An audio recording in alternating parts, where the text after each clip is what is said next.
But wait, I want to hear about you getting punched in the face. You mentioned it in the intro. I got I got punched in the face in Williamsburg a couple of weeks ago. It was funny. There was, there's crazy people on the streets screaming all the time, and you kind of watch the word you just used.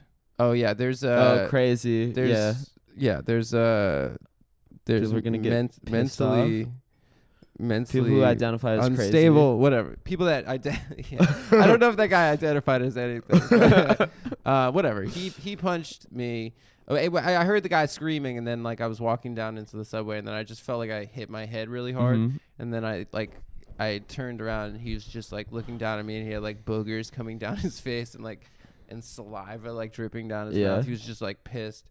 I think like maybe he was like, whatever. He was just like, I told you, give me a coffee. Like, I told you, give me a coffee. And like, he like started screaming at me. And then, so I think like probably 95%, like, this guy was mentally unstable or maybe coming off of like a drug, some situation. Or I think that there is a small, like, 2% chance that it was just a case of, like, extreme mistaken identity. Yeah, there's a guy that looks exactly like you. Who, like, he some told to get a Jew coffee. face owed him a coffee. He was pissed. But, yeah, and then, like... So he probably asked somebody to buy him a coffee. Maybe he did. I don't know. Somebody... Maybe. So then he ran away, and then my friend I was with was like, we should go to the police. I was like, I don't want to go to the police. And then he's like, "You're bleeding from the face." Did he knock you down pretty hard? No, my glasses flew off.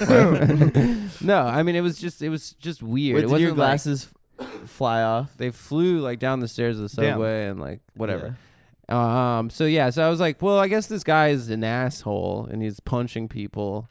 So maybe he's gonna punch another stranger. So maybe I should just tell the cops. And then like I immediately regret I was there, like I was in there's a small police precinct in the subway station in whatever at the Lorimer Metropolitan stop in Williamsburg, and I went to them, and it was so funny. I was like yeah, I just got punched in the face by some guy, and it was like it looks like this tiny precinct, and it was like as if a clown car had emptied out. Yeah, and like 90 like uniformed police officers just came out of the back. They're like, let's fucking get him right now.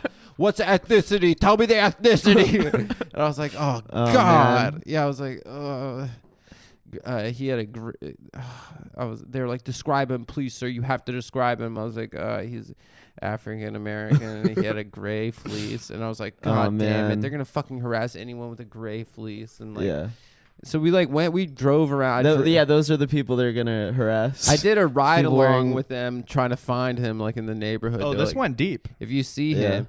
And the whole time I was just taking selfies in the car of my cuts on my face because I thought it looked badass. Right. And I wasn't really taking it seriously. The other cool thing was like seeing the culture of the police precinct, because it's like in because you went there.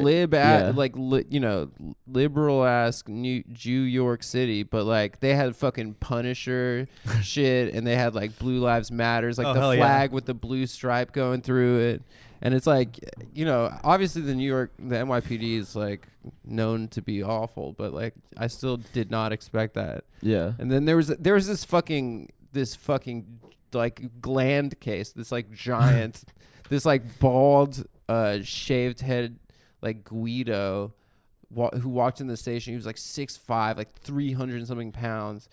And he was wearing all Jets shit. He was wearing a Jets hoodie, Jets sweatpants, pads. Helmet. He was ready to get in the fucking game. And then everyone turned around when they saw him walk in. They were like, Sarge! And like, he was dapping people up, dude. Yes. Like, everyone loves fucking Sarge so much. Yes. And then finally at the end, I was like there for an hour and a half. I was like, I just want to go home. Like, this is stupid. You're not going to find the guy. Your wounds like aren't dressed. Yeah. I was like, I'm still bleeding from the fucking face.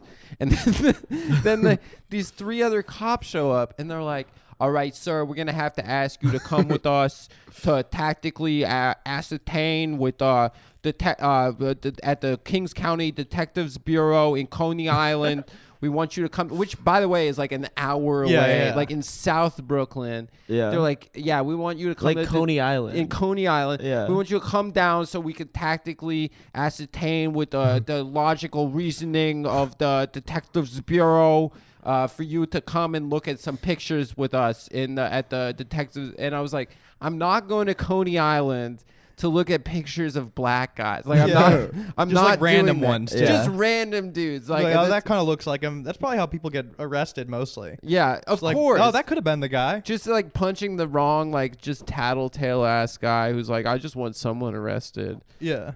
So then I just left, and they're like, "That's your right, sir. That's your right as a victim of a violent crime to refuse to assist in a police investigation." And I was like, "Oh yeah, they've been."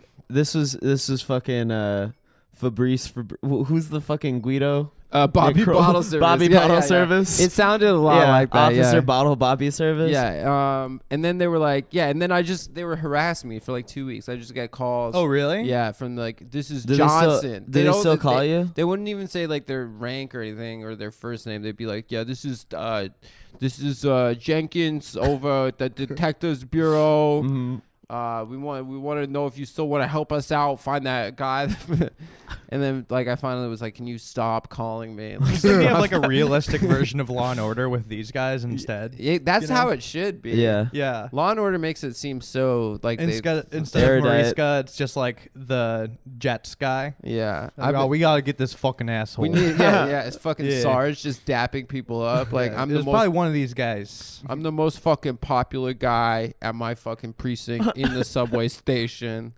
Yeah, it was really annoying but like kind of weird. The other part of it was that I've had this face for 31 years. I just know, like I've always known it's an incredibly punchable face. Like I've always known. I mean, Brandon's never been punched. That just by going, well, he runs a risk, and like as long as you're in the mindset that one day it's gonna happen, right? Like I kind of felt relieved after the guy punched me in the face. I was like, today was the day. Yeah. Was that your first punch? I was sort of my first Respect. face adult punch. punch. Yeah, adult okay. face. Who punch, was the